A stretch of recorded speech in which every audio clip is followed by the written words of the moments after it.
OK, it's one thing to take the proverbial out of politicians and celebs, but in 1994, former members of the D-Gen raised the stakes by sticking it to the television industry itself.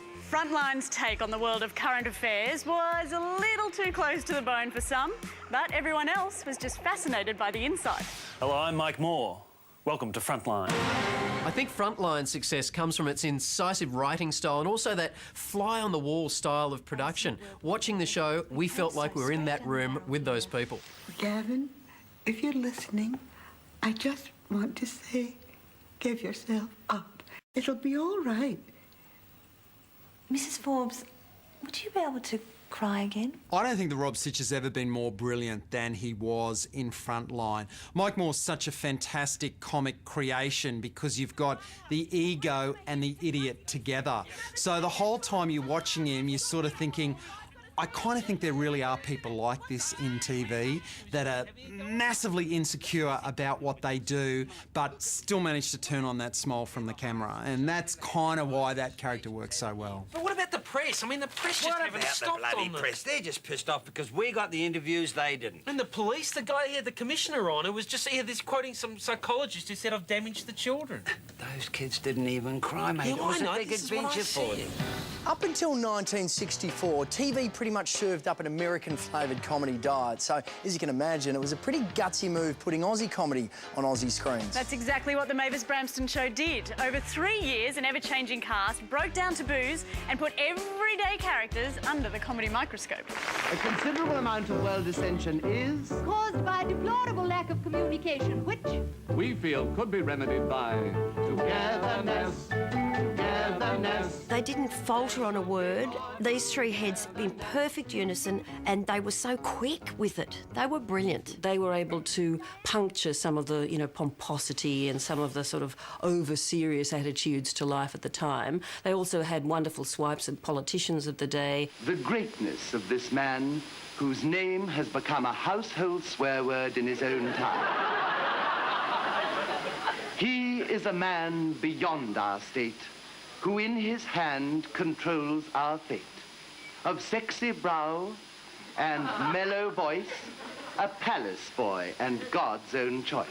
It was the first sign that there was a satirical vein running through Australia. Gordon Chater was a comedian. In some respects, his characters had no class whatsoever, but he, as a performer, had class to pull it off. they say in a way, crack another egg. It's a time-honoured form of comedy that's successfully translated from vaudeville to television. Slap it in your face! I have got the concept for the kitchen. Very exciting. Oh, well, you better tell me, Kim, because I need to approve it, so shoot. All right, Brett and me have decided we want solid monogamy. Oh, no, Kim, monogamy's very old-fashioned. You just need a veneer of monogamy, that's all people care about. You know that a show is a massive hit when it becomes part of our daily language. Kimmy, look at me, please. Look at me. A la parenthood. I just want to go bush, somewhere off the beaten track. Really? So we're going to go? Noosa. Oh, great. I like Sharon. I love that she's so desperately single and always comes in with different injuries. So you're round early, Sharon? Oh, yeah, I've got an appointment at the ophthalmologist this morning, Mrs. D. Oh, how is your eye, love? Yeah, much better. Festering stopped. Look, Kylie Minogue made a guest appearance on it. She, as, the grown-up Epony Ray, and that was huge. Now that it's just my family, Kath, Dad, Auntie Shaz and Kel, I just want to say thank you to my mum, Kim. Oh. For belittling me all these years. And for the reality check that I would never make it in showbiz. Thanks for nothing, Mum. See how rude she is to me? Well, where does she get that from? Not looking at anyone, Brett? You can't blame Dad. It's not his fault. Give it a bone, Epony. You wouldn't know. Stay with us for more of television's best of the best. After the break, Vince Colosimo and Lisa McCune present some of our greatest homegrown dramas. There was a guy at my school. Australia's television industry has produced so many hit dramas. It's hard to believe that there was a time when foreign stories dominated our screens. When Channel 7 commissioned Hector Crawford to make Homicide in 1964, they made the brave move of putting an Australian drama ensemble on the small screen for the very first time. 12 years and 510 episodes down the track, Australia's first television drama had not only blown its competitors out of the water, it had paved the way for every local drama from Blue Heelers to Underbelly.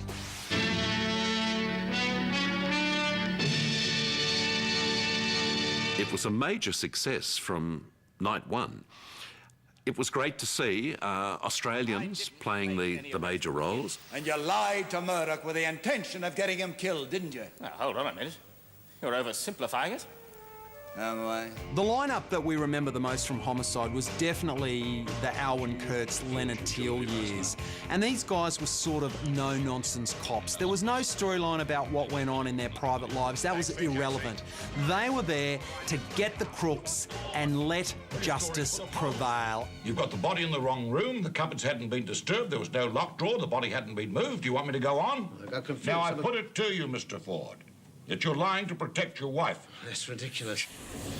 If Homicide marked the birth of the Aussie drama, the premiere of Number 96 on March 13, 1972, was the night it lost its virginity. This was raw suburban debauchery at 8:30 p.m. 5 nights a week. Australia's dirtiest ever soap fearlessly tore down the taboos of nudity, drugs, homosexuality and racism long before its American contemporaries. So scandalous. Might be seeing a bit more of you then, eh? Yeah, a bit more of you. I doubt you dig our scene, man. Well, I could dig plenty with her around. I thought it was so sassy and clever and sexy and... Oh my God! It's you! Just scandalous. Extraordinary television. There were three reasons. One was the explosion, which was quite sad, and the other two were Abigail. Abigail was the breakout star of the series, and she was incredibly voluptuous and sexy, but there was also a real innocence and naivety about her character because Bev Horton was actually a virgin who maybe wasn't as sexually assured as she made out she was. Please, please, please. Darling, don't be afraid. Look, I didn't know you felt this way. Honestly, I'd never have... Darling. Look, I thought you knew. What? I'm a homosexual. You filthy, filthy, dirty little queer! By the time Number 96 had left our screens, a new, slightly more wholesome brand of drama had emerged. The Sullivans were a suburban family ravaged by an unrelenting war. Every weeknight, that stirring opening theme heralded some of the finest performances ever to grace the small screen.